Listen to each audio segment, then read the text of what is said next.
What is up, Breaking Bad fans? Kino here, and I hope you guys have been enjoying Breaking Bad-tober. It has been so much fun going through every single episode of one of my favorite shows of all time with you guys, for the second time around. And I can think of no better way to cap off this project than by reviewing the end of the Breaking Bad series, the El Camino movie. Now, I know what some of you might be thinking. Kino, it's Halloween. Why aren't you doing something scary? Well, little do you know the horror that awaits you in this review. Mwahahaha! I'm kidding, of course, but the movie is bad. Now, I know that's going to piss some of you off to hear me say that. But aside from just providing extra content for Breaking Bad fans, the film just really doesn't have a reason to exist. The end of Breaking Bad already provided a satisfactory conclusion to the series, and as we'll see in this film, didn't really leave a lot of room for something else to happen afterwards. So, as much fun as it is to see all these characters back again, the film just really doesn't have a purpose. But we'll cover all that in detail. For now, let's jump into the review. This is El Camino, a bad movie. Sorry, a Breaking Bad movie. The movie opens with a scene of Mike and Jesse standing at the bank of the Rio Grande. This is the same location where Mike dies in the episode Say My Name, though this scene presumably takes place during buyout. Mike suggests that Jesse use his money to start a new life in Alaska, which is where Jesse gets the idea to go in Confessions. However, he warns him that he can't change his past, no matter where he goes. We then jump back to the present. Immediately after escaping Jack Welker's compound in Todd's El Camino at the end of Breaking Bad, Jesse drives to Skinny Pete's house. He and Badger hide Jesse while he figures out where to go. Jesse is suffering from PTSD after his ordeal with the neo-Nazis, but after cleaning up, he calls Joe from the junkyard to get rid of Todd's El Camino, which the police are searching for after the shootout at the compound. However, right at that moment, the low jack on the car activates, alerting the police to their location. This is the same method that Hank used to find Jesse in Season 2, by the way. Specifically, I want to know if the car's got a low jack. It's one of those jack-off lowriders, so I'm betting it's got a good shot that there is. If so, can you go ahead and give me a fix on it? Thanks, buddy. Thinking quickly, Skinny Pete comes up with a plan. Badger will take Skinny Pete's Thunderbird to the border, making it seem like Jesse took the car and escaped town. Meanwhile, Jesse will take Badger's Pontiac Fiero. After saying their goodbyes, Jesse drives away. We then see a flashback to Jesse's time as a prisoner. Todd takes Jesse to his apartment and has him help with disposing of his cleaning woman, who Todd killed when she found his money hidden in the apartment. They then drive out to the desert. Despite the fact that Jesse was able to ride in front on the trip, he makes Jesse lay in the trunk with a dead body. After burying her, Jesse grabs Todd's gun, but Todd manages to talk him down from using it. Back in the present, Jesse goes to Todd's apartment to look for the money. After ransacking the place, he eventually finds it hidden in the fridge. However, right at that moment, 2 cops arrive at the apartment. Jesse takes one of the cops hostage, but eventually surrenders. It's then revealed that these 2 are not cops, but are actually looking for the money as well. They eventually reach a deal, where Jesse gives them the location of the money, and they split it 3 ways. However, as they're leaving, Jesse realizes that he knows who these guys are. More on that later. Jesse then finds the vacuum repair store owned by Ed Galbraith, the disappearer that Salt told him about. He tries to arrange another disappearance, but Ed says that he still owes him from the first appointment that he missed. Jesse is light $1,800 for the deal, but promises to get the money. He then calls his parents, telling them his situation is not their fault. He asks that they come pick him up, but it's a ruse to get them out of their house.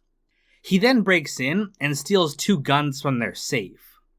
He also gets the location for the welding business. In a flashback, it's revealed how Jesse knows the guys Neil and Casey from before. It turns out that they were the ones who welded the system that kept him chained up at the meth lab. Back in the present, Jesse goes to see the guys and asks for another $1,800 so he can leave town. Neil offers instead to duel him for the money. They line up Old West style, but Jesse kills him with a gun hidden in his pocket. He then takes the money and blows up the compound.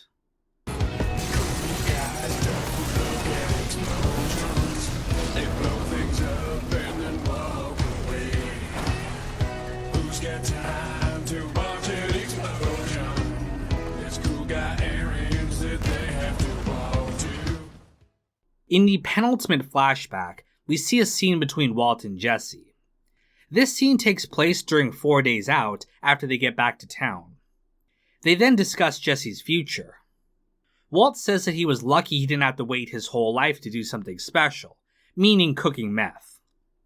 Back in the present, Ed takes Jesse to Alaska per his request, and sets him up with a new identity as Mr. Driscoll. Jesse then gives him a letter to send to Brock, though we're never told what the letter says. We then see a flashback to the conversation Jesse had with Jane. They talk about going where the universe takes you, but she says that it's better to make those decisions for yourself. And, in the final scene, we see Jesse arrive at his final destination. He finds the one thing he's been searching for his entire life. After the role of a lifetime, I've been busy. Xbox on, so I look forward to my downtime. I just wish I had more time to play. Yo! God damn it, Jesse. I told you not to call me here. My wife can't know that I'm a gamer. Nah, just kidding. Playing the Xbox One is a worse fate than ending up as a slave to neo-Nazis. No, as the movie ends, we see Jesse drive off into the distance with a smile on his face. Now, before we get into what exactly I dislike about the film, let's talk about the positives. I will admit, on some level, it's fun to be back in the Breaking Bad universe, no matter the quality of the film. Jesse is one of the most likable characters from the series, and anytime we see him in it is a joy. Aaron Paul knocks out of the park as always with his performance. The film delves into Jesse's emotions, particularly his lingering trauma from his time as a prisoner of Jack's crew. It's also great that we got one last performance from Robert Forster as well. This was his last role before he sadly passed away, on the very same day that El Camino premiered. They actually made a last-minute decision to film an additional scene with him, which they used in Better Call Saul Season 5 after he had already passed away. I don't particularly care that the actors look older, or the fact that Todd looks like the Stay Puft Marshmallow Man. The reality is that people age and change, and there reaches a point that no matter what you do, it will always show on camera. Even Better Call Saul had this problem as well, and it's one of those things that you just have to suspend your disbelief for. The film is also beautifully shot. Vince Gilligan directed the film himself, and we get the same great direction we saw in episodes of Breaking Bad he directed, like Face Off. But that's pretty much where the positives end for me. I'm going to get into what I dislike about this film specifically in a little bit, but before I do, there's something I want to get out of the way. I feel like I'm alone in this opinion. From what I can tell, I think the majority of the viewership really like this movie. I don't get it. Are they happy just swallowing anything from the Breaking Bad franchise? Or is there something I'm missing? It sometimes feels like I watched a completely different movie. Or maybe they watched the movie in reverse or something. In fact, you know what? As a joke, why don't we try that? We'll watch the movie backwards and see if we can get a different perspective on the film. Alright, so I went ahead and uploaded the movie into my video player here. I've reversed it so that we can watch the movie backwards. And again, I know this is stupid, but the movie is just so bad. I feel like watching it this way can only be an improvement. So I'll go ahead and get this started here. And again, I know this is going to be incomprehensible.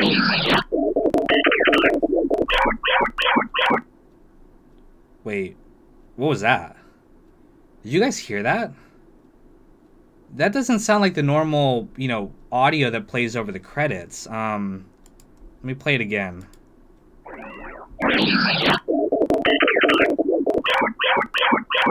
Yeah, that doesn't sound like reverse music. That almost sounds like a scream. I mean, if I put over here, you can hear the normal music, you know, in reverse. That sounds normal. I don't remember hearing this weird audio here before, but then again, I don't think I actually sat through the entire credits. I don't know. Let me take a look at this a little bit deeper. Maybe there's something wrong with my video player. Maybe it's messing up the audio. But I'm gonna take a deeper look into this. I'll be right back. Alright, so I've went ahead and pulled the audio from the credits into Audacity so we can take a deeper look. And as you can hear, if I play this normally, like, that's just the music that plays over the credits. Nothing weird there. Let's go ahead and reverse this like I did before. So as you can see here, if I play this,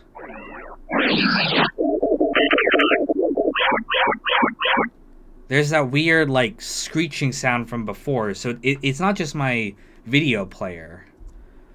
You know what? Why don't we take a look at this as like a spectrogram?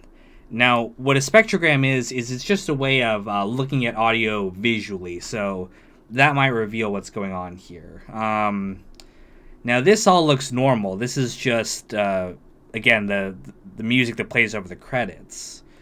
But if I zoom in here,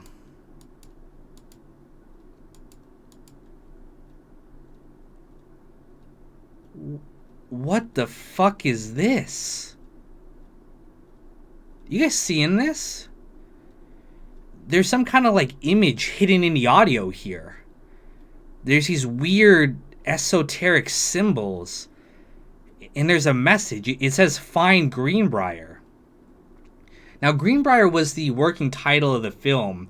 It was a reference to a garden gnome in one of the scenes that was cut for time. I mean, maybe they put this in here as like an Easter egg for nerds like me who are going to poke around the audio, but I don't know. There's something just kind of ominous about these images here. I wonder if I'm the first person to have ever found this. Maybe I'll do a little research online, see if anyone else has figured this out. Again, it might be a well-known Easter egg or something, but I don't know. I'm just getting a weird feeling looking at this. I gotta go. I'll be back later. Okay, so I don't know if I'm going crazy or something, but just hear me out. I've been doing some digging. I've been pulling newspapers and magazines from Albuquerque, and there appear to be codes embedded in these publications, messages hidden in plain sight, references to Greenbrier, numbers, ciphers. Maybe it's easier if I just show you what I'm talking about. Forgive the mess. I haven't slept in a few days here. But as you can clearly see, it's all laid out here, clear as day. A trail of clues, all for me. And all the clues lead to one thing. These GPS coordinates. Coordinates that lead to New Mexico. Now, I realize that this might look a little bit crazy, but I really feel like I'm onto something here, guys. I don't know who or what laid this all out, or what it all means, but I do know where it's leading me. Tahajli. Now, you guys will remember from my episode review that the coordinates that Walt gave Jack do not actually go to Tahajli. They actually lead to the Albuquerque Studios lot, where they filmed Breaking Bad and even the El Camino movie. But these are the actual GPS coordinates. This is where Walt and Jesse actually cooked for the first time, and where he buried his money. This is where Hank and Gomez are buried. And this is what the movie wanted me to find.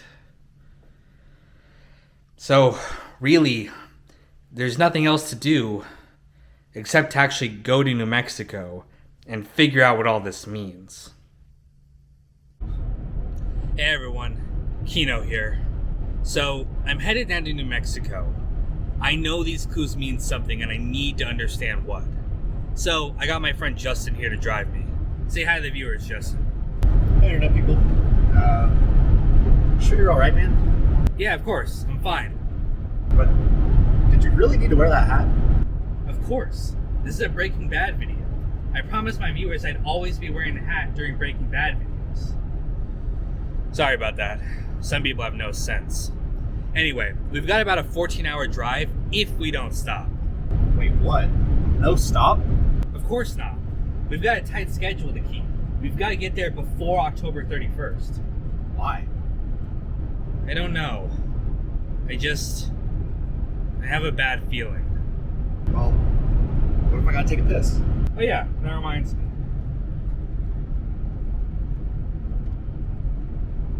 Anyway, while we're driving, I might as well continue my review. The biggest issue for me the film has is the lack of stakes. The movie ends with this Wild West standoff between Jesse and Neil, which seems cool on the surface, but the entire conflict at the end boils down to Jesse needing $1,800. You are going to jack me up over a measly 1,800. Why such a low amount? It makes it feel like we're fighting over pennies. Why not have the guys steal all the money, which Jesse now needs to get back in order to disappear? It would have made the candy guys much more villainous. As it stands, the guys had already split Todd's money with Jesse when they really didn't have to. It was completely fair, and the fact that Jesse kills him over $1,800 that the guy didn't owe him at all makes the conflict just seem pointless. I don't get any catharsis from watching Jesse kill this very bland and unthreatening character. It also brings up a problem with these guys as villains.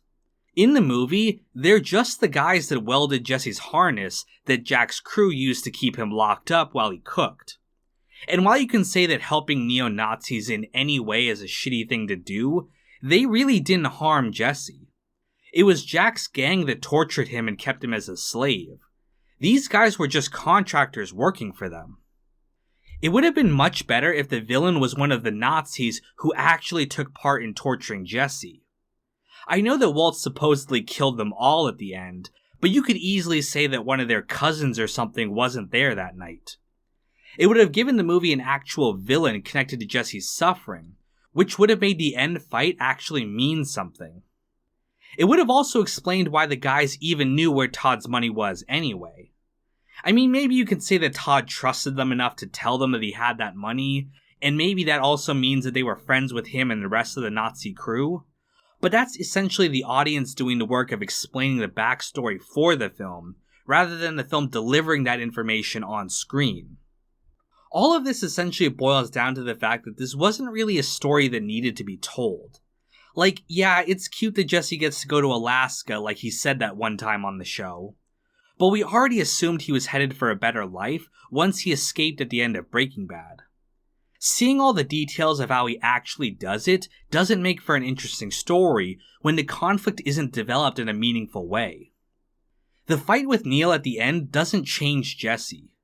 He wasn't overcoming something that made him grow as a character. Like, killing him didn't help Jesse get over his PTSD or anything. It was essentially a series of events set up in order to have a bunch of cameos from the Breaking Bad cast. And, if you ask me, making a movie with your friends just for fun is a terrible idea, and anyone who does that should be ashamed of themselves. Well, we've made it.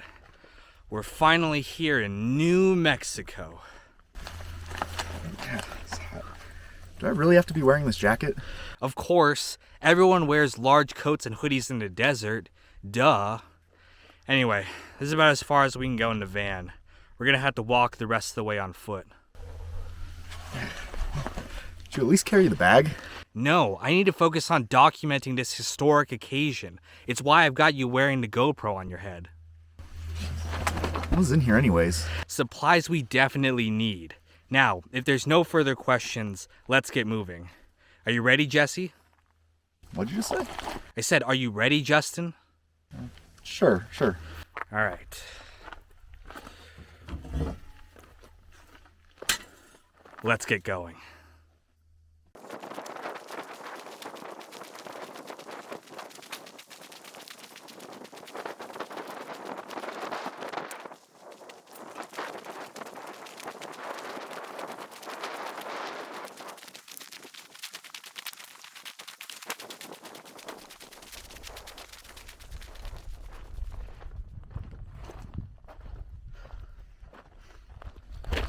really hot out. We getting close? According to my GPS, it should be right over here.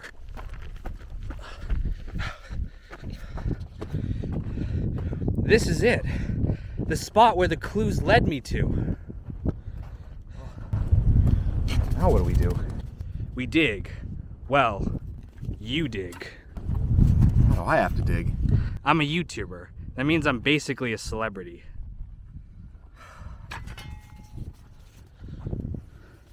While he's digging, we can talk more about El Camino. This time I'm talking about the car. At the end of Breaking Bad, Jesse escaped Jack's compound in Todd's 1978 Chevy El Camino. He has it with him for the first act of the film, before ultimately leaving it with Skinny Pete and taking off in Badger's Pontiac Fiero. The car is deeply symbolic for Jesse.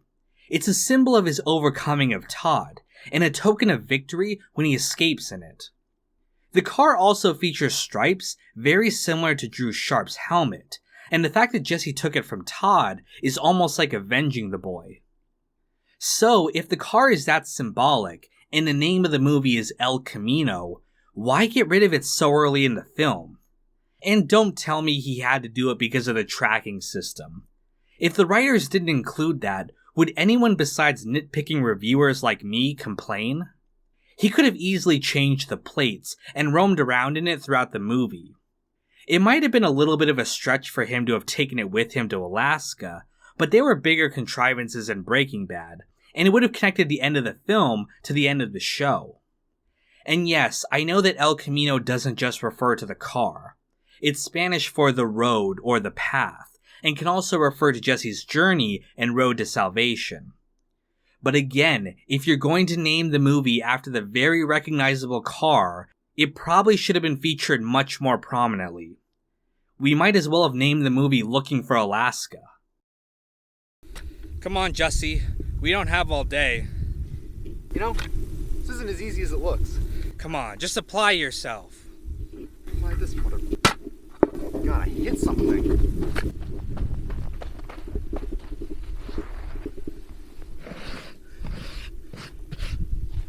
Oh my God. You guys, this is it. The secret of El Camino. This is it. I found it. I found it and I did it all myself. Congratulations. Here, Justin, film me uncovering the truth. This is it. This is where we finally find out what it all means. Here we... What? What is it? It's... What? Oh my God, what is that? It's... Vince Gilligan, creator of Breaking Bad. Vince Gilligan? Yeah, You're dead? technically dead. Oh my God. One of the greatest showrunners of all time is dead. Wait, if you're dead, how are you talking to me? Satan. Satan? Yeah, You sold your soul to the devil? he's a sweet guy. Oh no. This can't be happening. Dude, who are you talking to? Vince Gilligan, creator of Breaking Bad. Are you out of your mind? That's a skull. Put that back where you found it and we gotta get out of here. Hey everybody, What? he dies here. What? Come on!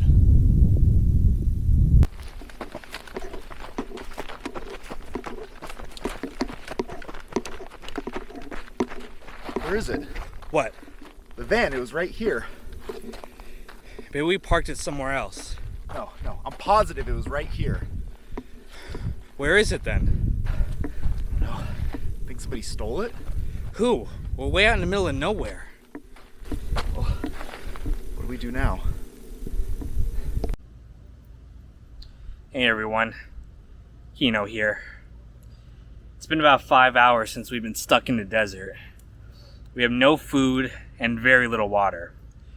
We managed to get a small fire going, but there's no cell phone reception either. and it's too far to walk back to civilization. It's kind of like that episode of that one show. Oh, what's it called? The one where the main character sells drugs to provide for their family. Oh yeah, Weeds. It's like that show Weeds. Right, Jesse? You just called me Jesse again. Turn that off, dude. We have more important things. This is serious. We could die out here. Just like the skull said. What did you just say? Nothing. Sorry, I think we're going a little bit crazy out here. We just need to do something to keep our minds off the situation. Hey, why don't we talk about El Camino some more? No, I don't want to talk about El Camino. We have to come up with a plan, man. We gotta survive. What about a robot? I can't be around you right now, man. I'm going for a walk.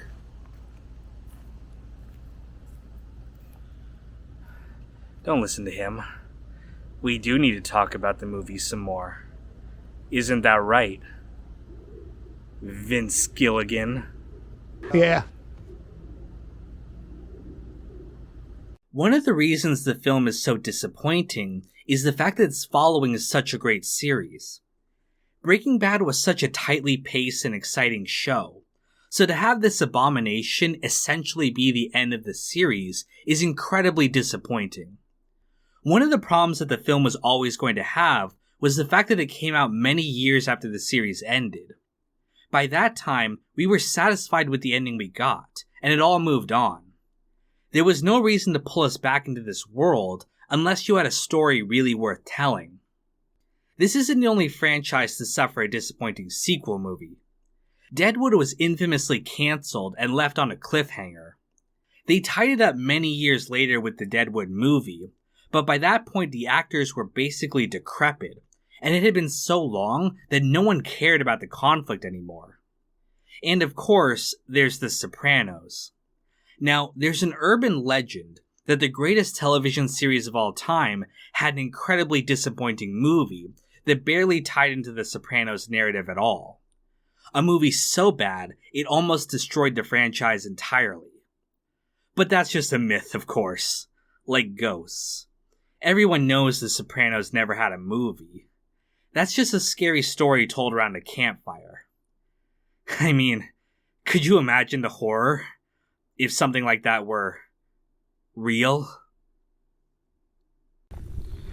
El Camino is bad. It's not good. It's bad. How long do you think you've been walking out here for? I don't know. But however long it's been, it's probably less time than El Camino. That movie's runtime is way too long, and it leaves the movie feeling drawn out and... Alright, shut up. I don't want to hear you ramble anymore about El Camino. I'm dying here. Did you even bring any food or water? Is there anything in here? No, just essential items we need. What are you talking about?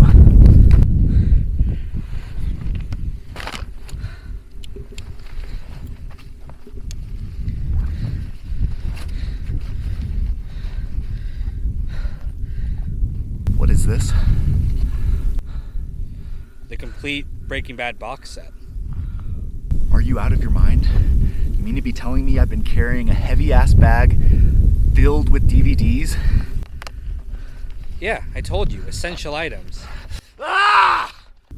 Justin, don't worry. I've got The Sopranos in there as well. You're insane. You've completely lost your mind. You drugged me out to the middle of the desert, all because of some film you watched in reverse.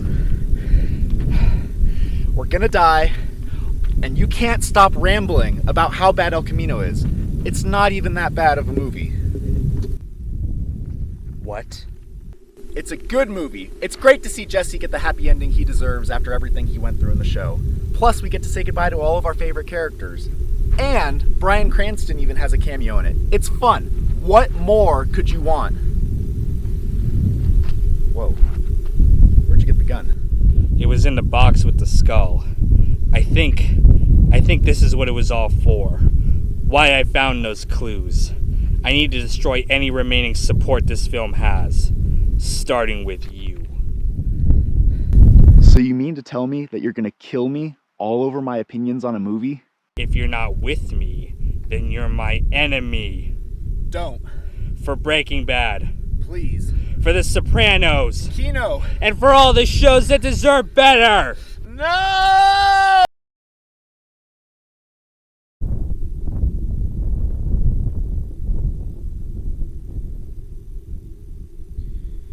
Hey everyone. Kino here. Justin's gone. He had to go. I'm alone now. I've always been alone. No, wait. I'm not alone. I've got the only friend I'll ever need. Vince Gilligan. Isn't that right, Vince? He's dead. No, he just went away. To a place where your film can never hurt him again.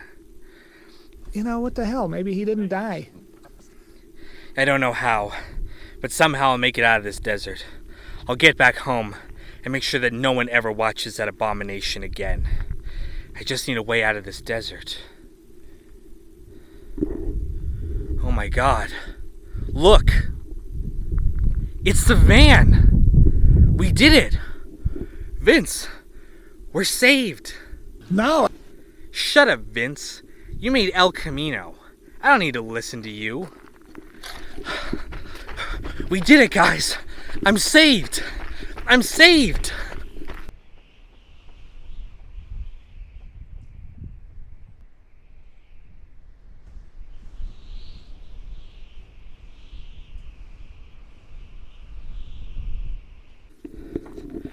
I don't know how the van got back here, but I'm not complaining.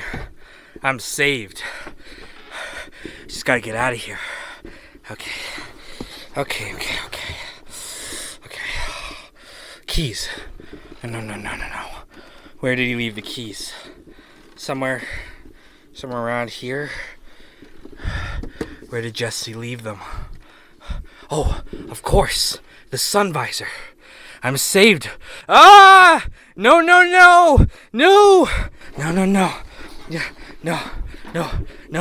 Ah! Too spooky. I gotta get out of here.